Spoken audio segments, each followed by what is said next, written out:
आपके हमारे और इस देश के लिए गर्व का दिन है और गंभीर रूप से चिंतन करने का दिन है। ऐसे अवसर पर जिसका आप बलिदान दिवस मना रहे हैं, मैं अपने ओर से और आपकी ओर से उन्हें श्रद्धा सुमन अर्पित करता हूँ। साथ ही यहाँ हमारे महापुरुषों के छायाचित्र हो जिन्होंने देश के लिए बलिदान और देश की सुरक्षा के लिए बहुत त्याग तपस्या के साथ में देश और समाज को बचाने का काम किया है, उनको भी नमन करता हूँ। साथ ही हमारे इस मंच में आसीन आज के कार्यक्रम के अध्यक्ष अतिथि, उनका भी अभिनंदन करता हूँ। हमारे बीच में जिला पंचायत के उपाध्यक्ष श्री राजा लिल्हारे जी, उनका भी अभिनंदन है। जिला बनाओ संघर्ष समिति के संयोजक श्री सूरज बर्मे जी, उनका अभिनंदन। भाई आज के अध्यक्ष मड़ावी जी, उनका, और मंच पे आसीन शुभम उइके जी और हमारे तमाम साथी आयोजक मंडली, सबका अभिनंदन, सबको धन्यवाद। और आप उपस्थित साथियों का भी मैं हृदय से आप लोगों को धन्यवाद देता हूं, आपका अभिनंदन करता हूं। ये दिन समझने का दिन है, सोचने का दिन है, और इस बात को समझना है कि ये राजा शंकर शाह रघुनाथ शाह कौन थे और क्या जरूरत पड़ी कि हम 150 साल बाद उनको याद कर रहे हैं। 150-200 साल बाद अंग्रेज कब चले गए, इतने दिन बाद याद कर रहे हैं। और आदमी जब चला जाता है दुनिया से तो उसको 6 महीने भी नहीं लगते भूल जाने को, लेकिन ये हजारों साल के बाद में भी ऐसे महापुरुषों को, रानी दुर्गावती कब चले गई, संग्राम शाह, रघुनाथ शाह, वो दलपत शाह, ये सब महापुरुषों को हम याद करते हैं। बाबा साहब चले गए, सावित्री बाई फुले चले गई, महात्मा ज्योतिबा फुले चले गए, इनको हम आज भी याद करते हैं। अब क्यों करते हैं, किस लिए करते हैं, और ये संग्राम शाह, रघुनाथ शाह, शंकर शाह ऐसा कौन सा काम किए थे जिसको हम याद करते हैं। और ये सत्ता के लिए किए थे और अधिकार के लिए किए थे।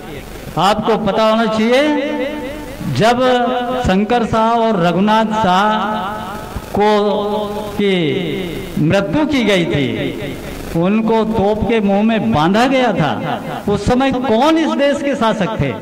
अभी पूर्व वक्ताओं ने बताया होगा, अंग्रेज शासक थे। ठीक है, इस देश में सत्ता किसकी थी? अंग्रेजों की थी। तो अंग्रेजों से क्या दुश्मनी थी इनकी, और किस प्रकार की दुश्मनी थी? दुश्मनी ये थी कि ये राजा थे, ऐसे राजा इस देश के अंदर 565 रियासतें थी, 565, और ये रियासत में इनका क्या काम था? और जमींदार भी होते थे, इनका क्या काम था? इनका काम था प्रजा से टैक्स वसूल करना और अंग्रेजों को देना। अंग्रेजों ने इनको आदेश किया था, जमींदारों को आदेश किया था कि जनता से टैक्स वसूल करो और हमारे खजाने में भेजो। राजा को बड़ी तकलीफ होने लगी, राजा लोगों को, कि बोले हम अपने प्रजा से टैक्स वसूल करते हैं और वो टैक्स ले जा करके हम अंग्रेजों के खजाने में डालते हैं। अब बताइए, जबकि उस समय तुलसीदास ने लिखा है, जासु राज प्रिय प्रजा दुखारी, सो नृप अवश्य नरक अधिकारी। जिस राजा के राज में प्रजा को तकलीफ होती है, समाज को तकलीफ होती है, वो नरक में जाता है। ये बात उनने भी लिख दिया।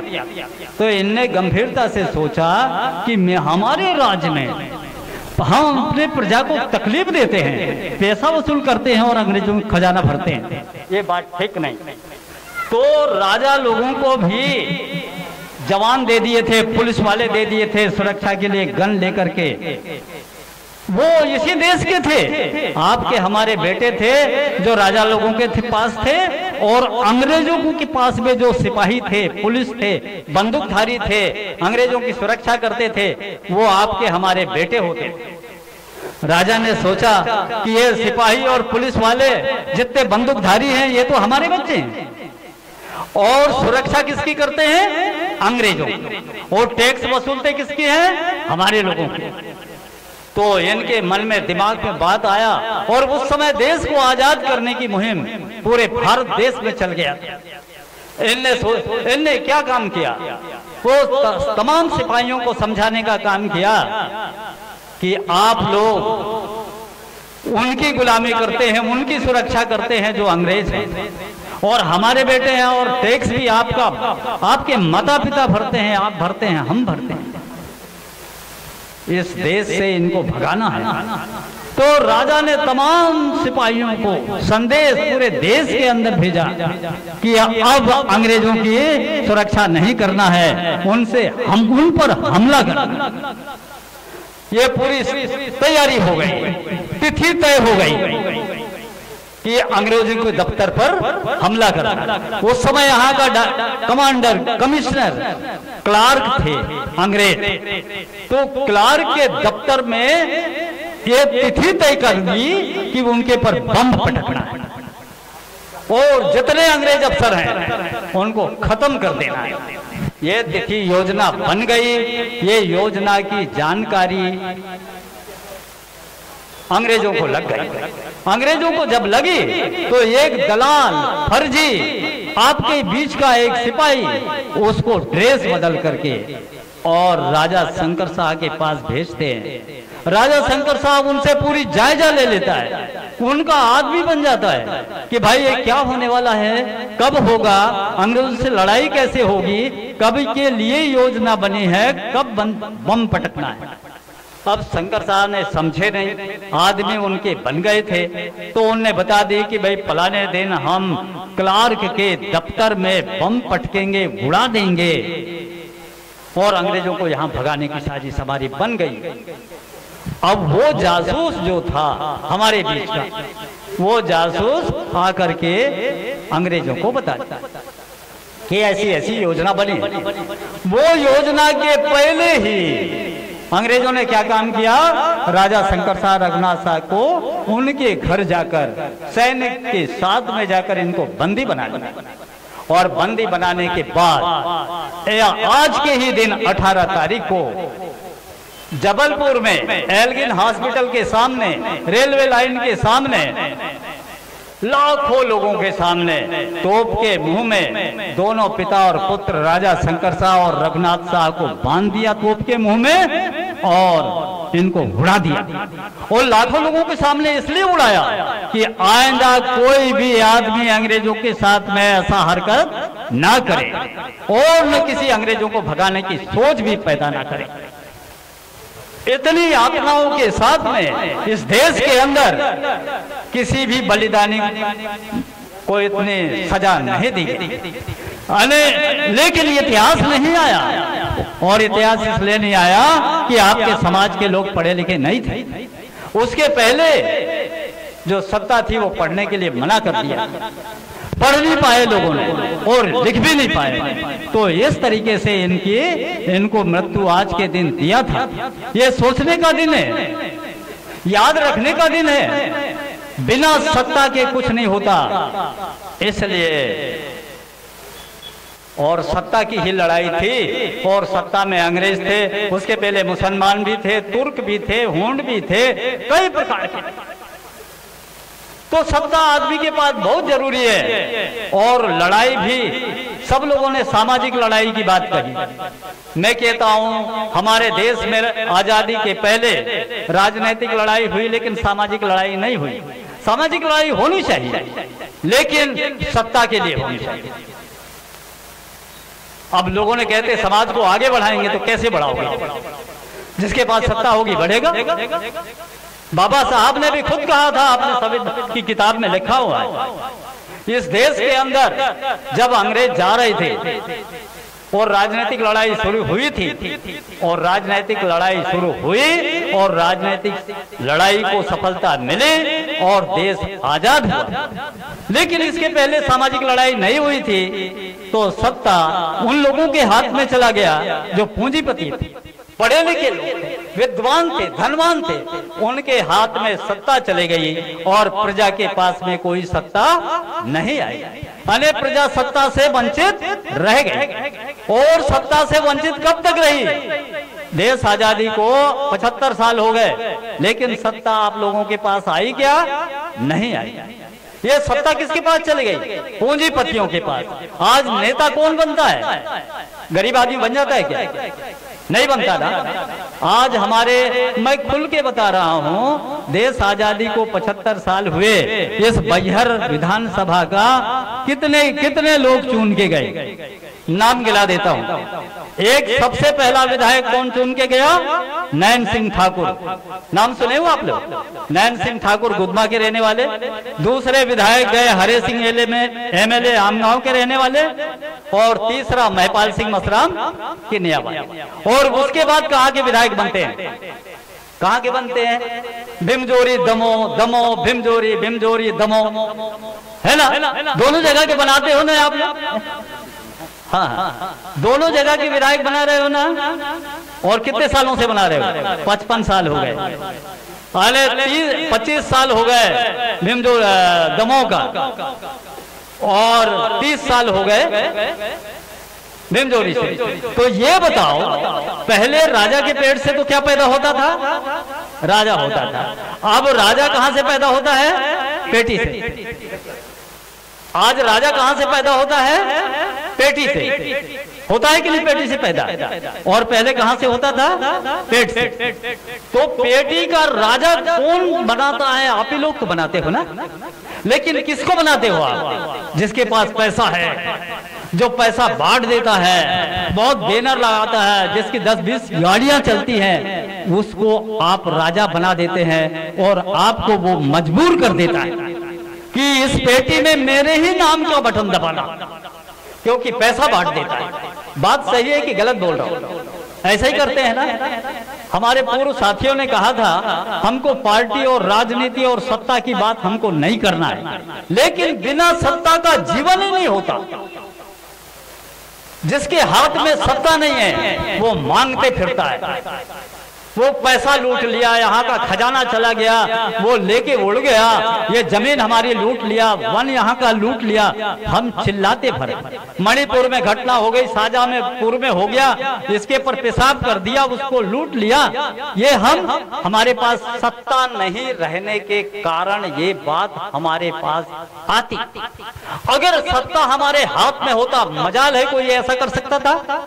लेकिन आपने 55 साल तक दोनों गांव के लोगों को भोपाल भेजा, दिल्ली भेजा, जहां तहां भेजने का काम किया। जबकि आपके महापुरुषों ने कहा था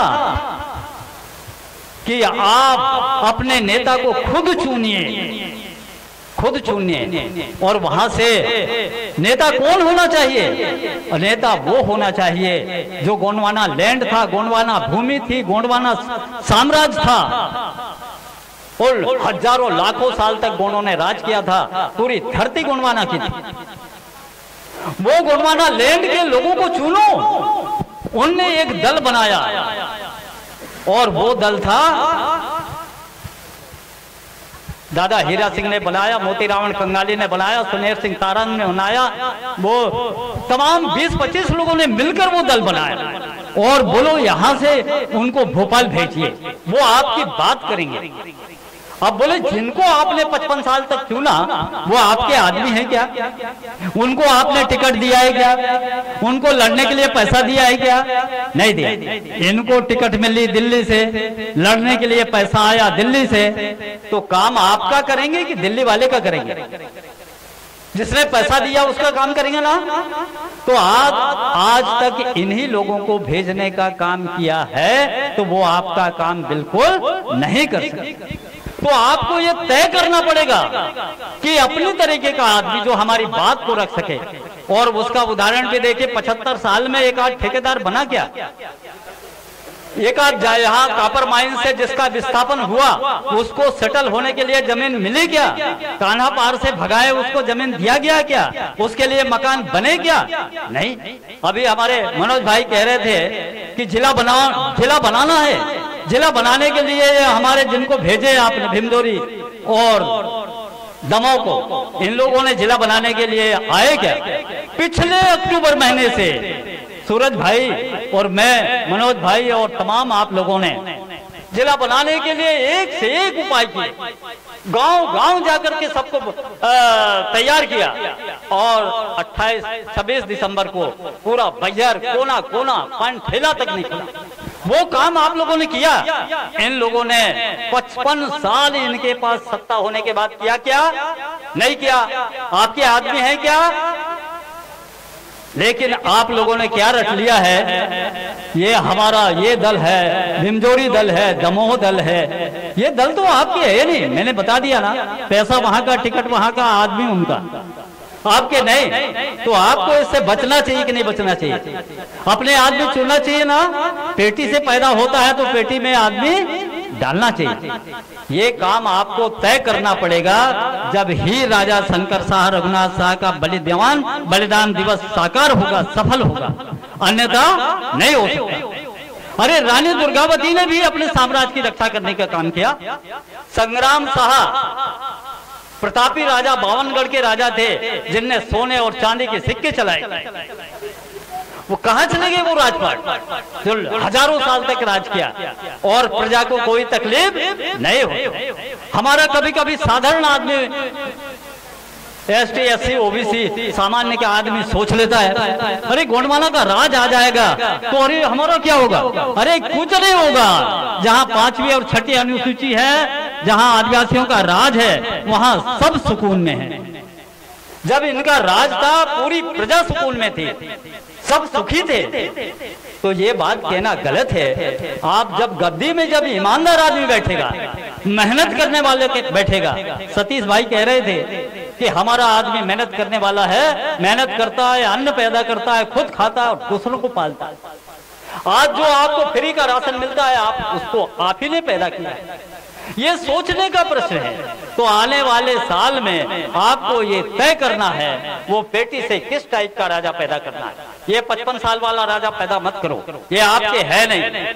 अरे अगर ये रहते तो इनकी सुरक्षा करते, बालाघाट को जिला बनाते, एक आध कॉन्ट्रैक्टर बनता। इनके 4-5 अड्डे हैं जिनको बड़े बड़े कॉन्ट्रैक्टर बना दिया है और ये चुनाव के टाइम में वो लोग इनके तरफ से वही शराब की जो बात कर रहे थे, शराब भी बांटेंगे, पैसा भी बांटेंगे, धोखा भी देंगे, झूठ भी बोलेंगे, सब करेंगे।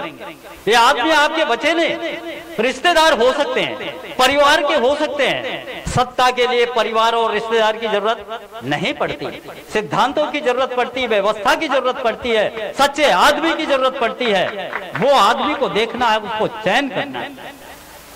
तो ये बात तय करो। और ये इतिहास का है और आज के बलिदान दिवस का मुख्य मुद्दा है। तो फिर उस समय कुछ लड़ाई लड़ने की जरूरत नहीं पड़ेगी। जितने अपराध हैं वो अपने आप खत्म होने लगे। ये तय करके रखिए, गांठ बांध लीजिए। जो हमारे पुरखों ने, विद्वान आदमी ने, बाबा साहब भी बोले थे सत्ता में हमको खुद जाना चाहिए। जब देश आजाद हुआ था, ये संविधान बनाने की बात आई थी ना, महाराष्ट्र के रहने वाले थे, वहां पे होशियार लोगों ने इनको संविधान जाने के लिए मना कर दिया।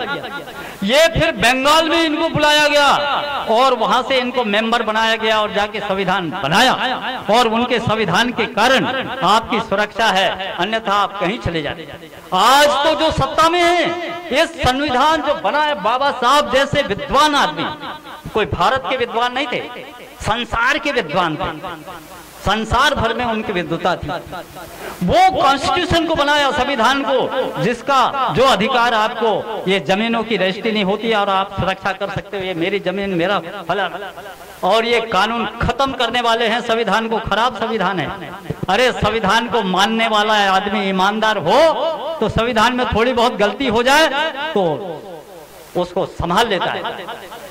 हमारे यहाँ APJ अब्दुल कलाम जो राष्ट्रपति थे, उनने कहा था अपने शब्दों में कि हमारे देश का संविधान अगर थोड़ा बहुत त्रुटिपूर्ण भी हो, गलत भी हो, लेकिन जो चुन के जाते हैं अगर वो ईमानदार हैं तो इस संविधान का उपयोग सच्चाई से और देश के लिए कर सकते हैं।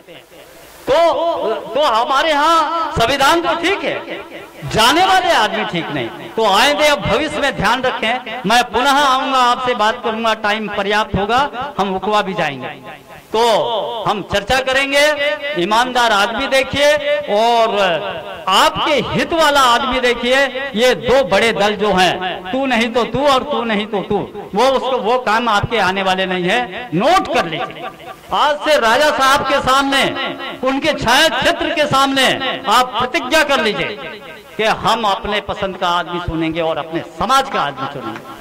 चलो, इन्हीं बातों के साथ में आपने सुना और अवसर दिया। मैं सभी को, आयोजक मंडली को, आपको, हमारे मंचासीन साथियों का आभार व्यक्त करते हुए पुनः धन्यवाद देता हूँ। जय हिंद।